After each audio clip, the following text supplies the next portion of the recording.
আসসালামু আলাইকুম। আজকে আমি বানাবো মটর পোলাও। খুব সহজ পদ্ধতিতে খুবই টেস্টি একটা রেসিপি। এখানে আমি নিয়ে নিয়েছি খাস চাল, যেটা গোবিন্দভোগ চাল বলেন। আর নিয়ে নিয়েছি এখানে বেরেস্তা, পেঁয়াজ দুটো বড় সাইজের, মটর নিয়ে নিয়েছি, কড়াইশুঁটি। চালটা আমি 2 বাটি পরিমাণে নিয়েছি। আর এখানে 50 গ্রামের মতো তেল দিয়ে দিলাম, সাদা তেল। এই পর্যায়ে আপনারা ঘিও দিতে পারেন, আমি ঘি পরে দেব।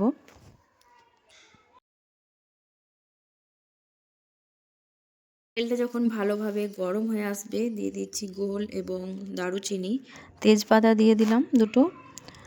আর এই পর্যায়ে আপনারা এলাচ দিতে পারেন, এলাচ দিলেও ভালো লাগবে। আমার কাছে এলাচটা ছিল না। সামান্য নাড়াচাড়া করে দিচ্ছি। আর দিয়ে দিচ্ছি 2 বাটি পরিমাণে, আপনারা যদি চাল নেন সেক্ষেত্রে 4 বাটি পরিমাণে জল নিতে হবে। আর দিয়ে দিলাম লবণ স্বাদ অনুযায়ী। জলটা যখন খুব ভালোভাবে বলক চলে আসবে, সেই পর্যায়ে আমি দিয়ে দেব ছেঁকে রাখা চাল, দিয়ে দিচ্ছি কিশমিশ আর মটরগুলো দিয়ে দিলাম। এই রকম যখন বলক চলে আসবে, এখানে আমি চালটা ছেঁকে এর মধ্যে দিয়ে দেব। গ্যাসের ফ্লেমটা আমি হাই রেখেছিলাম। যখন খুব ভালোভাবে ফুটে উঠবে, তখন আমি গ্যাসের ফ্লেমটা মিডিয়ামে করে দেব।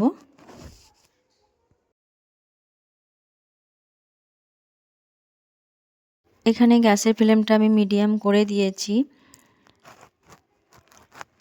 এইভাবে আমি নাড়াচাড়া করে নিচ্ছি।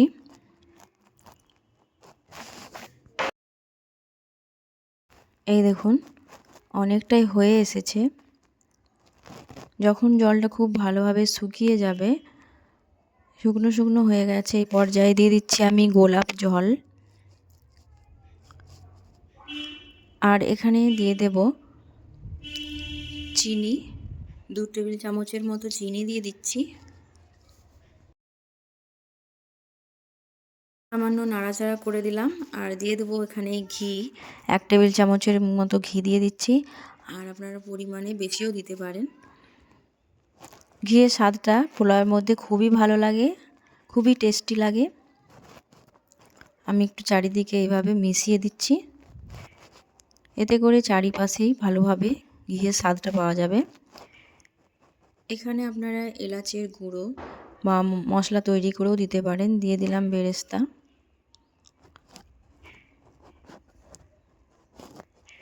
এবার এটা দমে রেখে দিতে হবে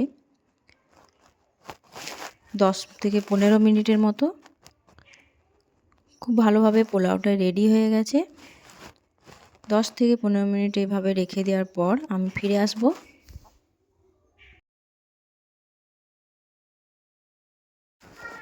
পোলাওটা খুবই ঝরঝরে হয়ে গেছে। আমি একটু নাড়াচাড়া করে দিচ্ছি। যারা মিষ্টি খেতে একটু পছন্দ করেন পোলাওয়ে, সেক্ষেত্রে চিনির পরিমাণটা একটু বাড়িয়ে দেবেন। এখানে আপনারা বাটারও দিতে পারেন, এতে করে স্বাদটা আরও দ্বিগুণ হয়ে যাবে। খুবই ঝরঝরে হয়ে গেছে ভাতগুলো। এবার আমি একটা প্লেটের মধ্যে সার্ভ করে নেব। এই দেখুন খুবই ঝরঝরে হয়েছে পোলাওটা। আর খেতে কিন্তু খুবই সুস্বাদু হয়। ঘিয়ের পরিমাণটা আপনারা যত বেশি দেবেন, এর স্বাদ সুগন্ধ ততই বেশি আসবে আর খেতে খুবই ভালো লাগবে। এ দেখুন, বাড়িতে হঠাৎ কোনো গেস্ট এলে খুব সহজেই অল্প সময়ের মধ্যে এইভাবে আপনারা মটর পোলাও বা কড়াইশুঁটির পোলাও বানিয়ে নিতে পারবেন। আমার এই নিত্য নতুন রেসিপি আপনাদের কেমন লাগলো অবশ্যই কমেন্টে জানাবেন। ভালো লাগলে চ্যানেলটা সাবস্ক্রাইব করে পাশে থাকার অনুরোধ রইল।